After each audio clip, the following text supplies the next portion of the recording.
Haven't filled out your bracket yet? Good, because the conversation we're having now could influence your picks and perhaps lead you to $25,000. Yahoo Sports bracketologist Brad Evans joins us each March. He's the most accurate bracket predictor among macro sites since 2008. Good morning, Brad.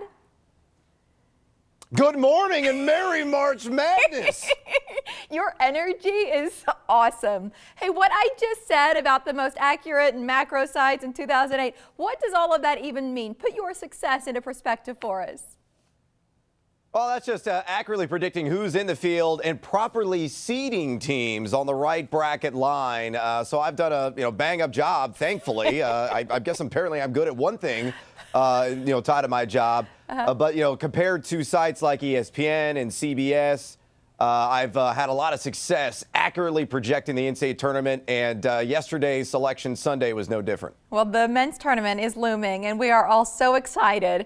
Which of the 68 teams are worth keeping an eye on, at least from your standpoint?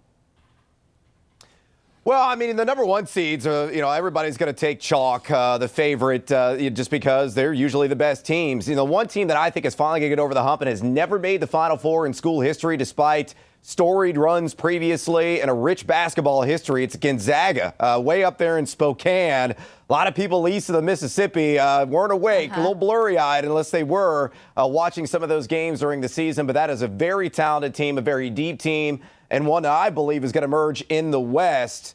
And obviously locally in Omaha there with the Creighton Blue Jays, despite some injuries and some controversy there, losing your star point guard, this is still a very talented team. I think Greg McDermott is a phenomenal coach, one of the better X's and O's coach, and really a fun product to watch. They zip up and down the floor and shoot over 40% from three. So Creighton's definitely a dangerous team. Talk to us about when it matters how well you're playing, because earlier on in the season, Creighton, they were unbeatable for the longest time, but lately they've struggled. They seem to be getting hot, though, now late back in the Big East tournament. So what does it mean in terms of timing, whether it's Creighton or any other team, about how they're playing right now?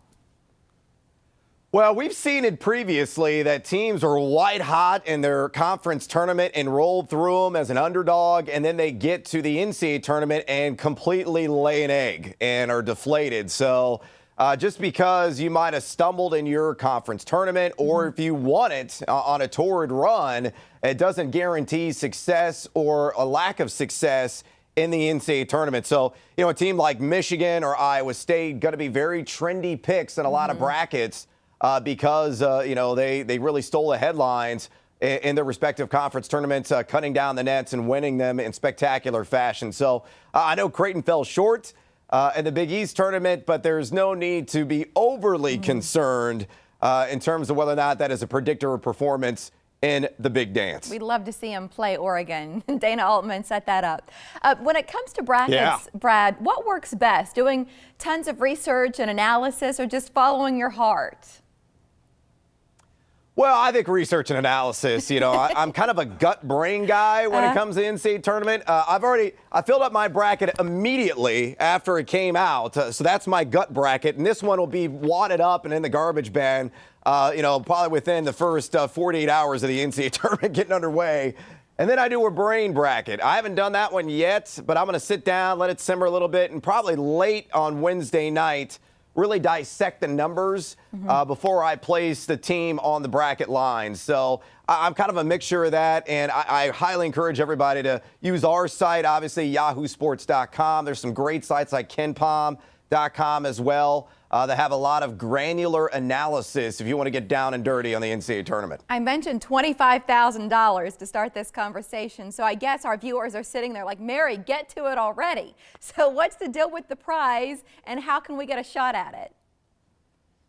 Well, you go to right now to yahoo.com/tourney. Again, yahoo.com/tourney. It's absolutely free to sign up for our Tourney Pick'em Challenge, and $25,000 cold hard cash to the number one overall winner of our bracket game. So, that's a lot of Caribbean vacations. You could, do very well with that, maybe in, say, the Yucatan in Mexico, for example.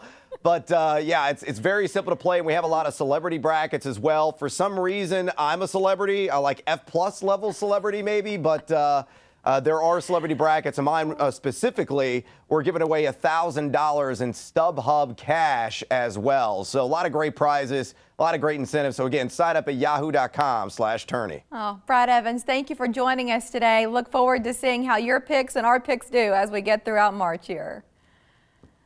I appreciate it. Have a good one and enjoy the madness. We do every year, even better now that the Jays are back. Brad Evans, Mike, over to you.